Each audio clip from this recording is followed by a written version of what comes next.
நான் டாக்ஸிக்கான ரிலேஷன்ஷிப்பில் தான் இருக்கணும் அப்படின்ற டவுட் உங்களுக்கு இருக்கா? டவுட்டே வேணாம்.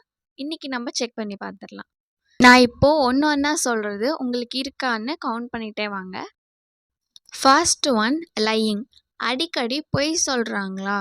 Second one are you feeling dropped.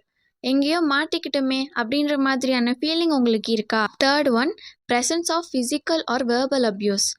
உங்களை வேர்பலாவோ இல்லை ஃபிசிக்கலாவோ அப்யூஸ் பண்ணுறாங்களா? Fourth one are they letting you down. மற்றவங்க சுற்றி இருக்கப்போ உங்களை விட்டு கொடுக்குறாங்களா? ஃபிஃப்த் ஒன், இது ரொம்ப ரொம்ப மெயினான விஷயம், are you losing your sense of self with them. அதாவது உங்களுக்கு உங்களை பற்றின ஒரு சென்ஸ் ஆஃப் செல்ஃபே இல்லாமல் உங்களை நீங்கள் ப்ராப்பராக கேர் பண்ணிக்காமல் ஏதோ மாதிரி இருக்கீங்களா? இதில் எல்லாத்துக்குமே உங்களோட ஆன்சர்ஸ் ஆமாம் அப்படின்னா நோ டவுட் நீங்கள் ஒரு டாக்ஸிக்கான ரிலேஷன்ஷிப்பில் தான் இருக்கீங்க. அடிக்கடி ரிலேஷன்ஷிப்பில் ப்ராப்ளம் ஃபேஸ் பண்ணுற உங்கள் ஃப்ரெண்டுக்கு இதை ஷேர் பண்ணி அவங்களையும் இந்த டெஸ்ட் எடுக்க வைங்க.